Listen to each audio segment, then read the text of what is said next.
Blockbuster Tech here, and today this is a follow-up video for the previous video or the last video I made on this channel about me switching to Android.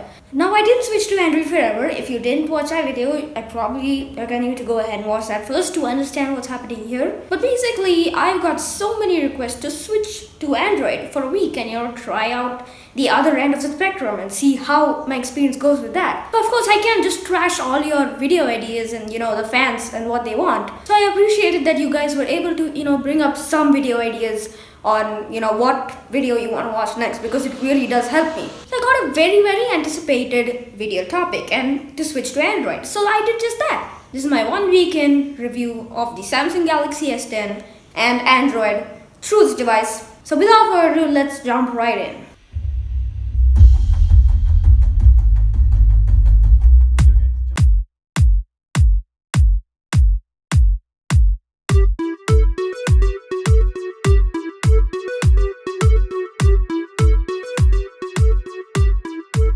Now, of course, before I begin, I gotta throw some very big disclaimers out there. I'm a huge Apple sheep, but except that I'm very biased towards iOS and with the Apple ecosystem in general.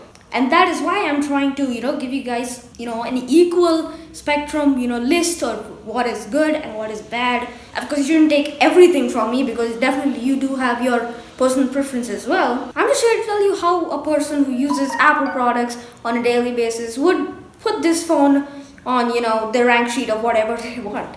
So I think I should start off with hardware first. Now this is a budget device, okay? I'm gonna give it that. It is a pretty cheap device. It's around $150 again. Watch that video first. And for that price, this is good hardware, okay? While yes, I certainly do have some quirks with it, and I'll get into more detail as we go on in this video. But overall, I feel this phone is designed really well and very thoughtfully for the price. Something you can't say about every Android phone out there. So yeah, I really did like the design. The display is great and it's amazing. It's a huge display. It's 6.1 inches. Got a lot of space to do stuff on there. And me, especially coming from an iPhone SE, which is a 4-inch display to something as big as a 6.1-inch display, feels like day and night for me, because it's like going from something really tiny and cramped to something this huge. And I just enjoyed it overall. I mean, not the fact that it pokes out of my pockets all the time, but in terms of usability, it is definitely better to watch, content like YouTube videos and stuff like that on this bigger display, because I just felt that more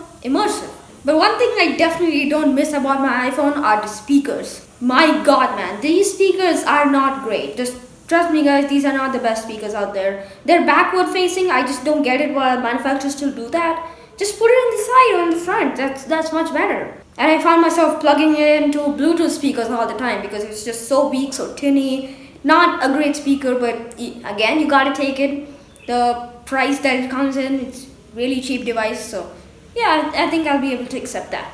Now, another thing that really throws me off about this phone is that the volume rockers and the power button are on the same side, and I don't get it. I know that it's easy to go ahead and adjust the volume with just one hand like this, but then screenshotting becomes a lot harder because you have to kind of do this, use two hands and do that to get a screenshot of your contents. So I don't get that part. I don't know if it would have been better if they just put it on the other side like every other phone out there. So yeah, that's one thing I did not really appreciate that much. And another thing that I wish was different is the micro USB port on the bottom. Seriously guys, this is dated. Don't put micro USB anymore. This is like 2014 stuff on this phone. And there's this weird hole over here. I don't know what this hole does, but it's I don't know, maybe you have to plug in something there. I'm not entirely sure what that does, but looks like a good hole though.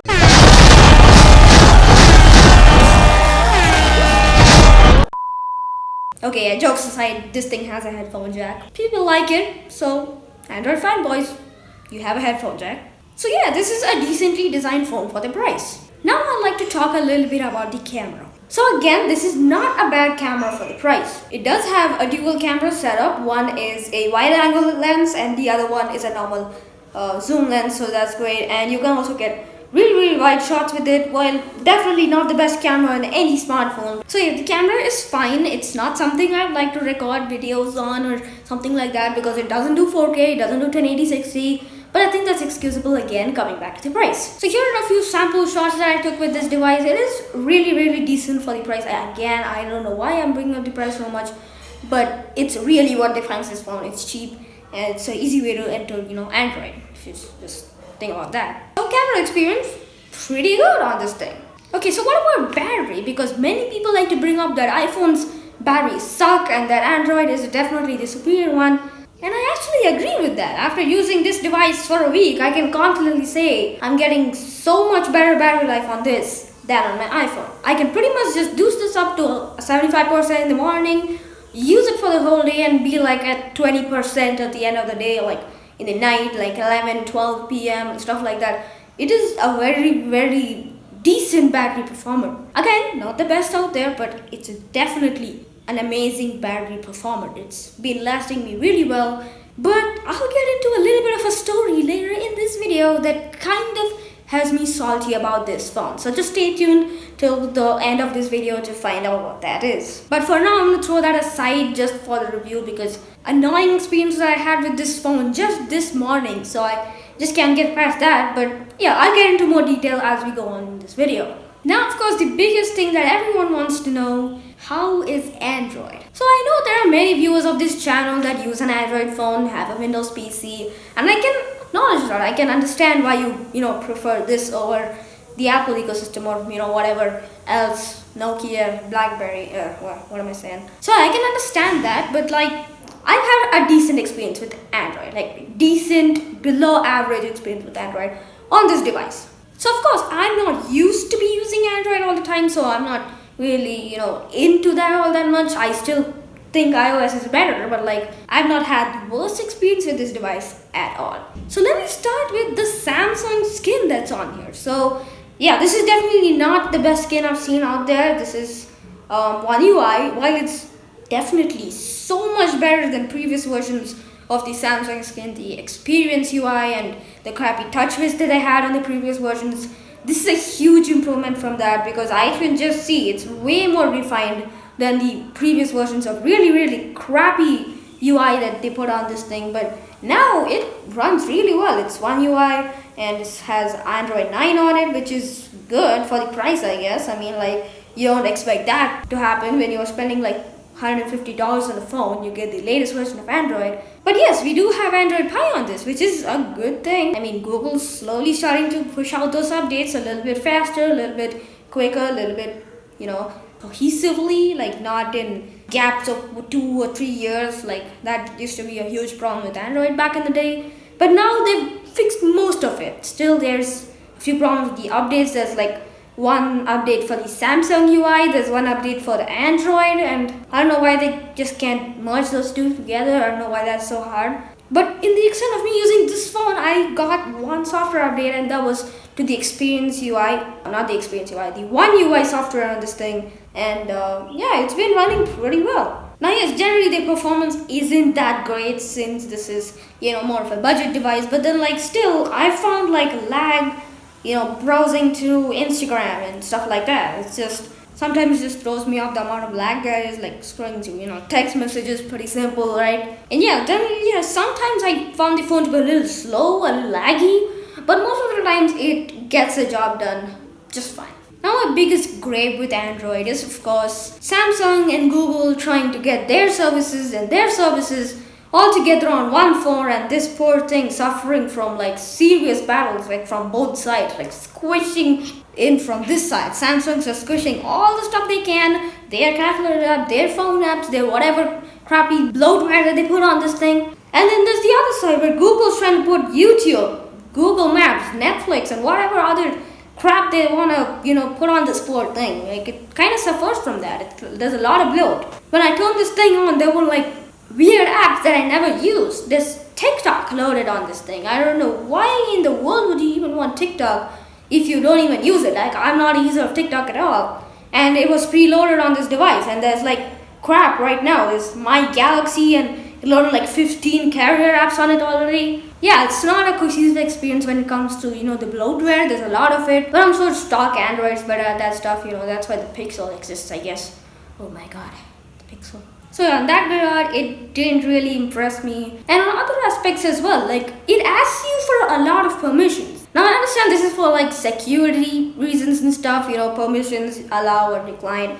but it just goes a little bit over the top. The first time I opened the camera app on this thing, it asked me if you want to let the camera app access the camera. Like, what in the world would you ever want to do with the camera app if it couldn't access the camera itself on the phone, the hardware, the camera that it needs to be running off of? If it can't access that as stock, then what is the point of the camera app? I don't know what else it can do. And then on the camera app, when I slide to open up live focus, it says, do you want to allow live focus to have access to this? So you can go ahead and do this. And then when I open an app, it just asks me for some notification permissions, and then it says, go into settings, turn this on so this can do this, so that you can have this or this feature on this particular part of the app. It's just bizarre the amount of stuff that it asks you. The first time I opened the phone app, it asks if the phone app would like to have access to your contacts. I don't get it what the phone app would do without access to the contacts. And then the first time I took a screenshot on this thing, it asked me if the app screenshot, which is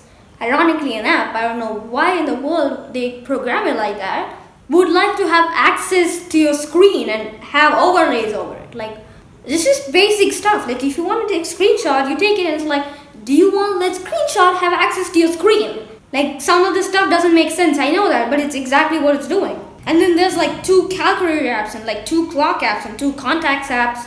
There's 2 web browsers, there's like 3 email apps, there's 15 photo apps. And overall, there's a lot of load, there's a lot of crap that nobody wants, and there's a lot of permissions that don't even make sense. Yeah, that's really what throws me off with Android. Nothing else with the user interface itself.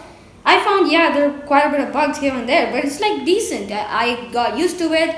I love the customization that it offers, basic stuff, trying to put your icons or wherever you want in the home screen, Apple. And even the notification center is like so much better than iOS. And yeah, ironically, I never had that worse of an experience with Android, on this device at least. I'm sure the Pixel will be even worse, but as far as I know, I'm a big fan of Android right now. It is a very, very decent operating system, and this decent phone has offered me a good enough experience to, judge Android on what it can do. Again, the Pixel doesn't do any courage to what Google and Android can even offer. So remember that horror story I told I'll tell you in the end of this video? Let me let you in with a little bit of a walkthrough to my day just today morning. So I woke up pretty early in the morning, 7:30 a.m. today, and you do the usual stuff. You wake up, you look around the room, you question life and be like, where the heck am I? And then logically you start looking for your phone. So I reached for my Samsung Galaxy M10, which was resting on my little classic table there, and it was plugged into the wall with the included charger, by the way. The included brick, included cable.